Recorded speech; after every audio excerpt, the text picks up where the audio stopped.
Les gens regardent la force de l'UFDG, ils ont envie de nuire à la réputation du président.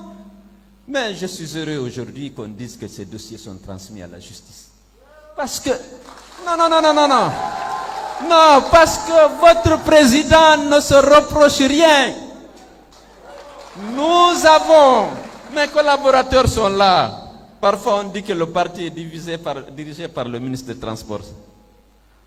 Il y a beaucoup qui sont venus, mais tous ceux qui ont collaboré avec moi dans ma carrière administrative, à la Banque centrale, aux grands projets, dans les différents ministères, ils ont du respect pour moi. Et Cheikh Fofana vient de le rappeler. Je ne suis pas un homme d'argent, je suis un homme d'honneur. Et si vous voyez qu'ils me suivent tous ici, ils abandonnent parfois les partis de leurs cousins et de leurs parents. C'est parce qu'ils ont confiance, ils considèrent que c'est une chance pour la Guinée. Ils savent sur quelle base j'arbitre, je décide. Ce n'est ni sur la base de l'ethnie. Je ne suis pas un homme d'argent. La gestion qu'on a faite pendant qu'on est des affaires, on est tous fiers. Alors, ils ont dit Guinée. D'accord, très bien. Parce qu'à chaque échéance électorale importante, à chaque changement de régime, on vous sort et on dit non, c'est eux qui ont fait ça, c'est eux qui ont fait ceci. Mais il n'y a rien. Les régimes qui se sont succédés cherchaient des ardoises contre moi. Vous ne pouvez pas soupçonner Alpha Condé de complicité ou de complaisance avec moi. Tous ces dossiers, ils ont regardé pour essayer de trouver si on pouvait salir davantage la réputation de ces loups ou le disqualifier définitivement dans la lutte politique. C'est impossible, je vous le garantis. Je vous le garantis. Je veux vous juste... Je n'ai pas le besoin de défendre, je me réjouis.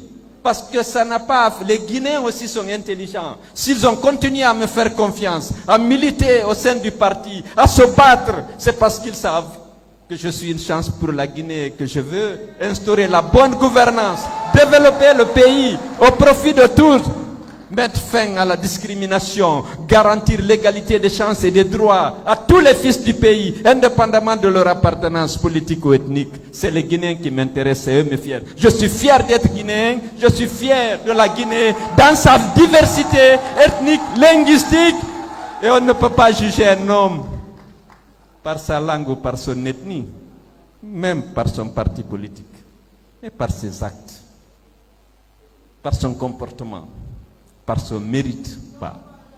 Et à cet égard, je suis fier de bénéficier de la confiance du peuple de Bénin au point de gagner une élection présidentielle au peu tour alors que j'étais dans l'opposition.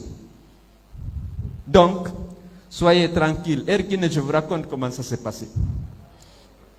Je n'aime pas revenir avoir l'air de me défendre. Parce que je n'ai jamais fait état de ça. Ni dans la presse, ni dans rien. J'ai toujours laissé les dossiers sur là. Vous savez, à l'avènement du CMRN, les partenaires au développement, notamment les institutions du Bretton Woods, ont demandé de privatiser toutes les entreprises publiques. Je ne peux pas les citer. Privatiser ou fermer. On a commencé en 88 pour Air Guinée. La compagnie avait 3 avions neufs, un 707, un Boeing 707, un 727 et un 737. Ils ont dit qu'il faut revendre les avions et fermer Air Guinée ou la privatiser. En 88, j'étais un simple fonctionnaire à la Banque centrale, mais je suivais le processus. Ils ont revendu les 2 avions, le 707, le 727. Ils ont dit qu'il faut laisser le 737 pour les voyages du président. On n'a pas achevé la privatisation. Donc l'avion était resté là avec 500 personnes qui travaillent et qui doivent être payées par la compagnie. C'était à la fois l'avion présidentiel, le président voyageait beaucoup à l'époque, il voyageait avec l'avion et lorsqu'il n'est pas là, il n'y a pas de transport. Les déficits se sont accumulés, les subventions ont augmenté. Le fonds et la banque sont revenus à la charge pour dire il faut liquider Air Guinée et laisser l'avion au président, ou il faut chercher un partenaire, avoir une compagnie de taille moyenne. Ça, Ça a été accepté, le dossier a été préparé et soumis au Conseil des ministres qui a approuvé la privatisation de Erguiné. Je vous explique. Le ministre des Finances a demandé une assistance technique à la Banque mondiale parce que c'est le ministre des Finances qui est chargé des privatisations. C'est lui le ministre en charge du portefeuille de l'État. La Banque mondiale lui a envoyé une société qui s'appelle Aérosynergie, puisque j'étais ministre des Transports. L'expert était là, est en train de rédiger le cahier de charges et le dossier d'appel d'offres lorsque le président Conté a décidé qu'il ne fallait plus vendre, parce que les 2 autres avions étaient vendus au Nigeria. Il dit non, cet avion-là, si on doit le vendre, il faut le vendre à Mamad Silla. À l'époque, je ne parlais pas à Mamad Silla. Il y avait une animosité extraordinaire entre nous.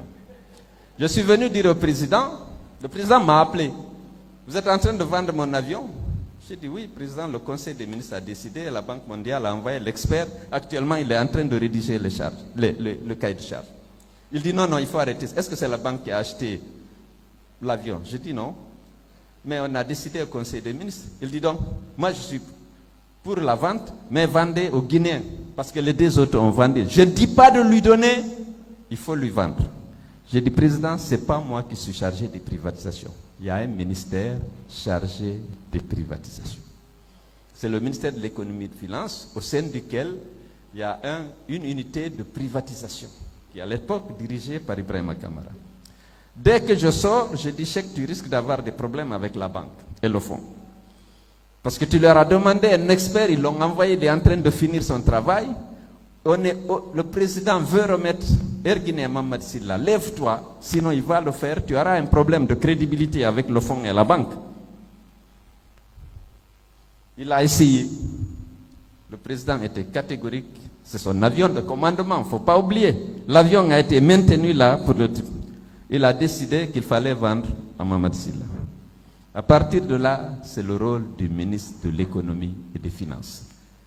Ils ont fait le plan social. Non, le président a pris un décret pour liquider Erguiné et demander de vendre les actifs fins à El Hadj Mamad Silla. Le décret a été pris, bien sûr, dans le décret, on disait le ministre de l'économie et des finances et le ministre des transports sont chargés, chacun en ce qui le concerne, de l'application du présent décret. Ce décret existe. Alors, en matière de transport, c'est le ministère des Transports qui gère les droits de trafic du pays. C'est-à-dire que seul le ministère des Transports peut autoriser un instrument, une compagnie, de faire la liaison avec le Sénégal, avec la Sierra Leone ou avec la France. C'est ce qu'on appelle les droits de trafic. Ça, c'est une compétence exclusive du ministère des Finances et du ministère des Transports. Après, ils ont négocié là-bas, ils ont fixé un prix, il a payé je ne sais pas combien. Il m'a dit que l'avion, c'était 4 millions de dollars, ce qui était écrit, 4 millions de dollars pour un Boeing qui avait 20 ans à l'époque. C'était raisonnable sur Internet. Est-ce qu'il a payé combien? Ça, c'est le rôle du ministre des Finances et du Trésor. Nous, on n'a pas envoyé de commission dans la liquidation. Il n'y a pas eu de commission. Mais je pense que l'opération a été relativement bien menée. Je ne sais pas qu'est-ce qu'on a fait des paiements ou s'il y a eu paiement. Je ne peux pas parce qu'on ne sait pas. Maintenant, la convention qui comportait des dispositions relatives au transfert des droits de trafic de Erguiné à Erguiné Express, cette convention, je l'ai signée. Il y a eu beaucoup de problèmes entre le président et moi pour ça, parce que je ne reviens pas dessus, parce qu'il pensait que je m'opposais, parce que j'étais en conflit ouvert avec Mamad Silla. C'était connu de tous les Guinéens. Je dis non, c'est parce que des engagements étaient pris. Je ne vais pas revenir sur tous les deux. Je voulais juste vous rassurer.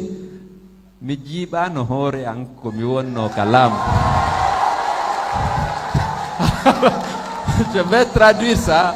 Ils sont là tous mes collaborateurs. La manière dont on a travaillé, c'était héroïque dans le contexte.